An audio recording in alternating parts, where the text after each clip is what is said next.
बिस्मिल्लाहिर्रहमानिर्रहीम। Risk matrix को थोड़ा क्वांटिटेटिव वे में एक्सप्लेन कर देता हूँ कि अगर आप इसको कैलकुलेट करना हो रिस्क को तो आप किस तरह से कर सकते हैं। लास्ट वीडियो क्वालिटेटिव मेथड पे थी, एक जनरल कंसेप्ट था कि आपका जो रिस्क है वो लो हो सकता है, मीडियम हो सकता है, हाई हो सकता है। इसी तरह से आपकी जो 3 प्रोडक्ट उसमें एज्यूम की थी कि लो प्राइस प्रोडक्ट हो सकती हैं, मीडियम प्राइस प्रोडक्ट हो सकती हैं, हाई प्राइस प्रोडक्ट हो सकती हैं। तो उन तीनों में रिस्क को एक क्वालिटेटिव वे में डिफ़ाइन किया था कि एक जनरल रिस्क असेसमेंट आप किस तरह से कर सकते हैं। अब वो जो जनरल रिस्क असेसमेंट होती है, जैसे कि हर आदमी जो काम कर रहा है तो उसका एक्सपीरियंस होता है, उसको उसकी फिंगर टिप पे होता है, उसको ज़ुबानी याद होता है कि मेरी ये आइटम जो है इसमें रिस्क ज़्यादा है और इसमें कम है। तो उसको रिस्क असेसमेंट की ऐसा ज़रूरत नहीं होती, मतलब उसको कैलकुलेशन की ज़रूरत नहीं होती, या उसको कोई डायाग्राम बना के कोई इस तरह से ज़रूरत नहीं पड़ती कि वो उसको रिकॉर्ड रखे कि ये मेरी लो रिस्क आइटम है, ये मीडियम रिस्क है, ये हाई रिस्क है। तो फिर हम क्यों रिस्क असेसमेंट को करते हैं या उसका क्वांटिटेटिव मेथड क्यों यूज़ करते हैं कि क्यों कैलकुलेशन में जाना है, डायग्राम बनाना है। तो ये सब चीज़ें प्रेजेंटेशन के लिए होती हैं। जब आप काम कर रहे हैं तो इसका मतलब कि आप कर रहे हैं, आपको पता है, आपके ही के पास है वो सारा नॉलेज, इल्म आपके पास है। मुझे पता है कि ये काम ऐसे होना, तो ये सब कुछ मेरे पास है। लेकिन जब मुझे किसी को बताना पड़ेगा कि यार ये काम ऐसे होता है, तो उस वक्त उसको किस तरह से मैं एक्सप्लेन करूँगा, किस तरह से उसको समझाऊँगा, तो वो तरीका क्या है। तो सिमिलरली किसी भी ऑर्गेनाइजेशन में बहुत सारी प्रेजेंटेशन होती हैं, मीटिंग्स होती हैं। जो बंदा प्रोक्योरमेंट में रिस्क असेसमेंट कर रहा है अपने गुड्स की, सर्विसेज की, तो उसको तो पता है, उसको तो ज़ुबानी याद है कि ये मटेरियल मेरे हाई रिस्क हैं, ये लो रिस्क हैं। लेकिन वो इसको एक्सप्लेन कैसे करेगा जब उसको सीईओ के सामने, हायर मैनेजमेंट के सामने उसकी प्रेजेंटेशन देनी पड़ेगी। तो फिर वहाँ पे वो क्या करेगा, क्या वो कहेगा कि सर ये तो मुझे ज़ुबानी याद है, फ़िक्र नहीं करें, मैं संभाल लूँगा। तो वहाँ पे उसको एक्सप्लेन करना पड़ेगा। तो उसके 2 तरीके हैं, क्वांटिटेटिव और क्वालिटेटिव। क्वांटिटेटिव होता है जहाँ पे आप कुछ फैक्ट्स एंड फिगर, कुछ डिजिट, कुछ अमाउंट वाइज उसको एक्सप्लेन कर सकें। क्वालिटेटिव होता है जहाँ पे आप उसको वर्ड्स में एक्सप्लेन कर सकें, उसका ओवरऑल व्यू दे सकें। तो जो क्वालिटेटिव मेथड है वो मैंने ऑलरेडी पिछली वीडियो में डिस्क्राइब कर दिया था कि किस तरह से आपकी 3 डिफरेंट, पहले तो कैटेगराइज कर लें अपनी आइटम को, टोटल को, कि ये लो वैल्यू है, मीडियम वैल्यू, हाई वैल्यू है, और उसके बाद उनकी रिस्क असेसमेंट अगर आपने लास्ट वीडियो नहीं देखी तो उसको देख सकते हैं। तो ये क्वालिटेटिव मेथड था। अब क्वांटिटेटिव मेथड क्या हो सकता है कि इसको आप कैलकुलेट कैसे करेंगे। तो जैसे हमने अपनी आइटम को 3 हिस्सों में तकसीम किया कि low value, high value, medium value और हाई वैल्यू, और ये हमारा लाइकलीहुड है कि नहीं हो सकता, हो सकता है और बिल्कुल हो सकता है। तो इसी तरह से हमने नहीं हो सकता को 1 नंबर दे दिया, हो सकता को 2 नंबर दे दिया, और बिल्कुल हो सकता है को 3 नंबर दे दिया। तो नहीं हो सकता का मतलब कि पॉसिबिलिटी नहीं है, तो ज़ाहिर है यहाँ पे लो रिस्क है, इसमें आपको हाई नंबर देने की ज़रूरत नहीं है, तो आपने 1 नंबर दे दिया। हो सकता है कि नहीं भी हो सकता, हो भी सकता है, तो डाउट है कि हो सकता है, ठीक है, हम हो सकता है कि साइड पे चले जाते हैं, तो इसको 2 नंबर दे दिया। और बिल्कुल हो सकता है का मतलब कि ये एक्सट्रीम पॉइंट है, तो डेफिनेटली यहाँ पे एक हायर नंबर आएगा। तो 1, अगर 1 लोअर है और 2 मीडियम है, तो फिर हायर क्या होगा, 3 हायर होगा। अगर इससे भी आगे कोई रिस्क इन्वॉल्व होगा कि एक्सट्रीमली हो सकता है, डेफिनेटली हो सकता है, तो फिर उसको 4 नंबर दे देंगे। फिर उससे भी आगे कुछ रिस्क हो सकता है तो उसको 5 दे देंगे। तो इस तरह से रिस्क फैक्टर जो है आगे ट्रैवल करता जाएगा, 1 2 3 4 5। मतलब ये इसलिए बता रहा हूँ कि आप ये सोचें कि अगर आप ये सोचें कि जी 1 2 3 क्यों दे रहे हैं आप, 10 11 12 क्यों नहीं दे रहे, या कुछ और क्यों नहीं दे रहे, तो हमने एक स्टेज से डिसाइड कर लिया। आप इसको 100 भी दे सकते हैं, फिर अगले को 200, फिर अगले को 300, फिर उससे आगे 400। मतलब एक सीक्वेंस में आप नंबरिंग दे दें कि जो लोअर साइड है उसको एक लो नंबर, फिर हायर साइड को एक आगे हायर नंबर, फिर उससे हायर साइड को आगे हायर नंबर। तो unlikely 1, likely 2 and very likely को 3 नंबर दे दिया। और इस तरफ हमारा रिस्क है कि लो रिस्क हो सकता है, मीडियम रिस्क हो सकता है, हाई रिस्क हो सकता है। तो सिमिलरली जैसे हमने ऊपर 1 2 3 दिया है, तो इसको भी लो को हम 1 दे देंगे, मीडियम को 2 दे देंगे और हाई रिस्क को 3 नंबर दे देंगे। तो अब जब हमने रिस्क को 1 2 3 कर दिया और अनलाइकली, लाइकली और जो लाइकलीहुड है उसको भी 3 हिस्सों में डिवाइड कर दिया। 3 ही हमारे पास रॉ मटेरियल हैं।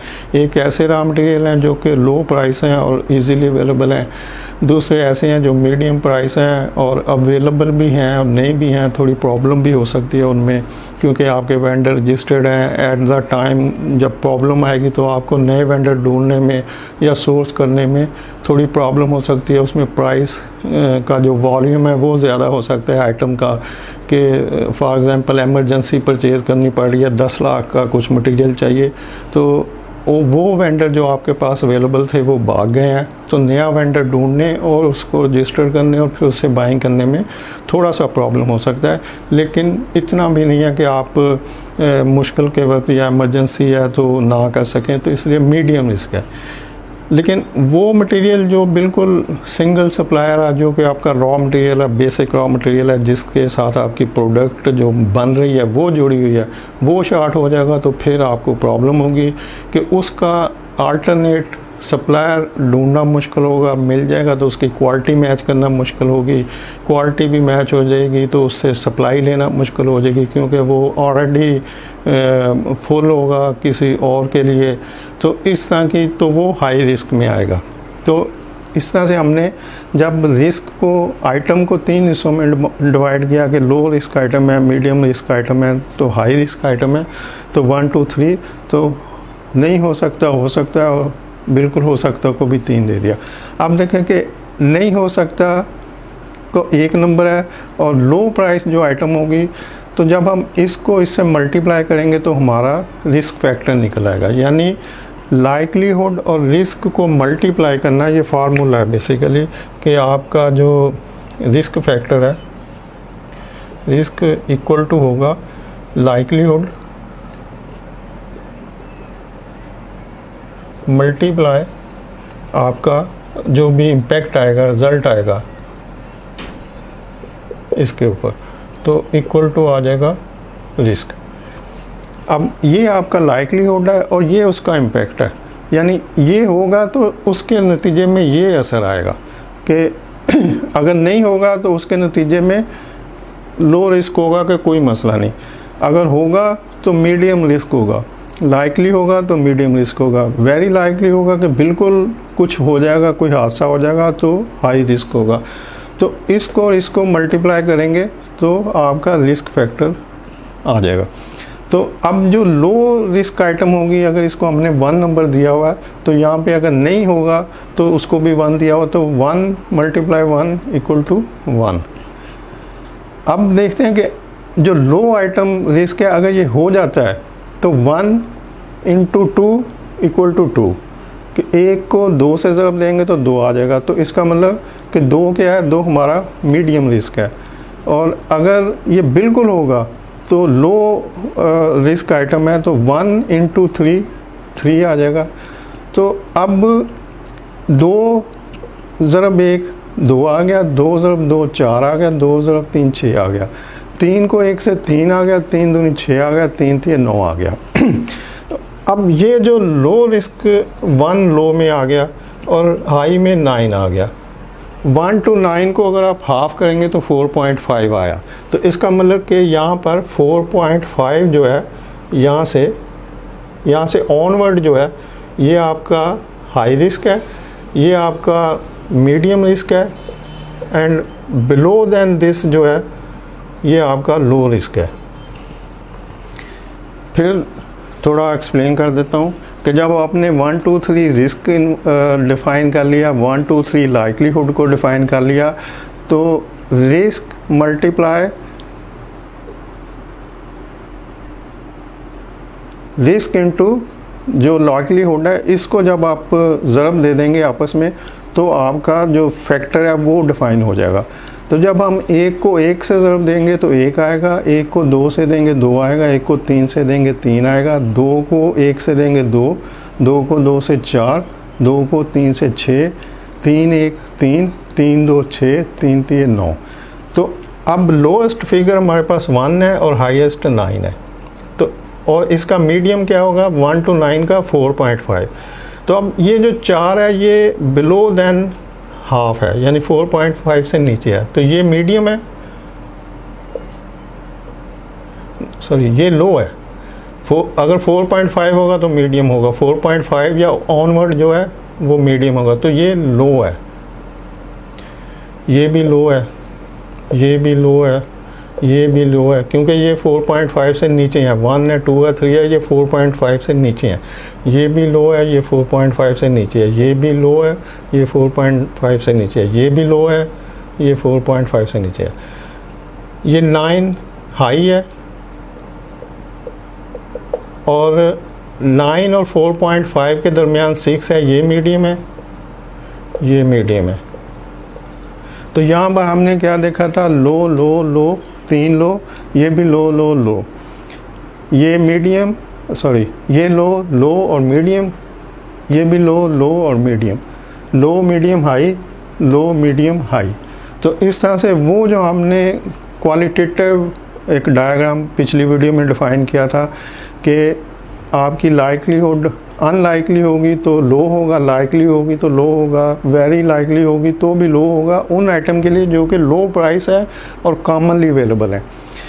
लेकिन वो आइटम जो कि आपकी लो प्राइस नहीं है, लो प्राइस से ज़्यादा है, मीडियम प्राइस है या हाई प्राइस की तरफ जा रही हैं, तो उनके लिए रिस्क अगर अनलाइकली होगा तो लो होगा, लाइकली होगा तो लो होगा, लेकिन वेरी लाइकली होगा तो फिर मीडियम रिस्क होगा। और सिमिलरली अगर हाई रिस्क आइटम है, अगर वहाँ पे अनलाइकली है कि नहीं हो सकता तो लो रिस्क है, लाइकली है तो मीडियम रिस्क है, और वेरी लाइकली है तो हाई रिस्क है। तो ये जो लो लो लो ऐसे चल रहा है, लो मीडियम मीडियम और हाई, इसको जब हमने 1 2 3 यहाँ पुट किया, 1 2 3 इसका लाइकलीहुड है, 1 2 3 इसका रिस्क है। तो हमारे पास जो यहाँ पे डाटा अवेलेबल हुआ 1 2 3 2 4 6 3 6 9, तो इसको जब हम देखते हैं कि लोएस्ट 1 है, हाईएस्ट 9 है और इसका हाफ जो है 4.5 यहाँ पे आता है, तो इसका मतलब कि ये बिलो 4 यहाँ पे जो आ रहा है ये बिलो देन 4.5 है, तो ये लो है, ये भी लो है, लो है, लो लो लो, और ये 2 मीडियम है और ये हाई है। तो इस तरह से आप इसको अपने रिस्क को कैलकुलेट कर सकते हैं। अब सॉरी, जैसे बताया कि इसकी ज़रूरत क्यों पड़ती है, तो इसकी ज़रूरत पड़ती है आपको प्रेजेंटेशन देने के लिए, आपको किसी को एक्सप्लेन करने के लिए, किसी को बताने के लिए कि आप ये सारा कुछ तो अपनी फिंगर्स पे भी कर सकते हैं कि मेरी इतनी आइटम हाई रिस्क है, इतनी लो है, इतनी मीडियम रिस्क है। लेकिन जब आपको कहीं पे बताना पड़ेगा तो फिर आपको कुछ उसकी प्रेजेंटेशन देनी पड़ेगी, कुछ कैलकुलेशन देनी पड़ेगी, कुछ डायग्राम देना पड़ेगा, कुछ ग्राफिक में बताना पड़ेगा कि सर इस तरह से ये है, ये है। तो वो एक्सप्लेनेशन जो होगी ऐसी होगी। और जब आप एग्ज़ाम में भी इसको क्लैरिफाई करेंगे कि जी रिस्क असेसमेंट कैसे की जाती है या उसकी कैलकुलेशन कैसे की जाती है, तो क्वालिटेटिव क्वांटिटेटिव दोनों मेथड मैंने आपको एक्सप्लेन कर दिए। अब एक और बात बता दूं कि अगर आप रिस्क असेसमेंट के इससे आगे जाना चाहते हैं, मतलब हमने 3 लाइकलीहुड दिए हुए हैं 1 2 3, तो ये अनलाइकली है, नहीं हो सकता, लाइकली हो सकता है और वेरी लाइकली बिल्कुल हो सकता है कि आगे एक और हो सकता है एक्सट्रीमली लाइकली कि हर हाल में होगा। फिर उससे आगे भी एक हो सकता है, उसको आप कुछ और नाम दे दें कि कुछ कि डेफिनेटली लाइकली, ठीक है। ऐसे ही आप यहाँ पे low zero risk, low risk, medium risk, high risk, extremely risk and extra extremely risk, इसको भी दे सकते हैं। तो जब ये आगे बढ़ेगा तो 1 2 3 को 4 कर दें, फिर 5 कर दें। इस तरह से जब लाइकलीहुड आगे बढ़ेगा तो इसको भी 1 2 3 4 5 6 आगे कर दें। तो जो भी यहाँ पे ऊपर डिजिट जाएगा और इधर भी जाएगा, तो यहाँ पे अगर 3 ज़रा 3 9 आ रहा है तो फिर एक और हम लाइकलीहुड डाल दें, एक और रिस्क फैक्टर इन्वॉल्व कर दें। तो जब चौथा आएगा तो 4 ज़रा 4 16 आ जाएगा। तो जब रिस्क फैक्टर 16 पे चला जाएगा तो 16 का हाफ 8 होगा। तो इसका मतलब कि फिर ये वाला जो है यहाँ से ऑनवर्ड हाई हो जाएगा, ये वाले मीडियम हो जाएंगे और नीचे लो आ जाएगा। तो ये जो इसका कर्व होगा वो आगे बढ़ता जाएगा। जितना रिस्क के फैक्टर बढ़ते जाएंगे 1 2 3 4 5 6, तो ये लो की सतह ऊपर चलती जाएगी, मीडियम आगे चला जाएगा और हाई और आगे चला जाएगा। तो इस तरह से आपकी मतलब लाजमी नहीं, ये एक सिंपल फार्मूला दिया है, तो ये कम्प्लेक्स आगे और आप कर सकते हैं। जितनी भी ऑप्शन आप इसमें ऐड करते जाएंगे ये कम्प्लेक्स होता जाएगा। Hope for understanding. Thank you. अल्लाह हाफिज़।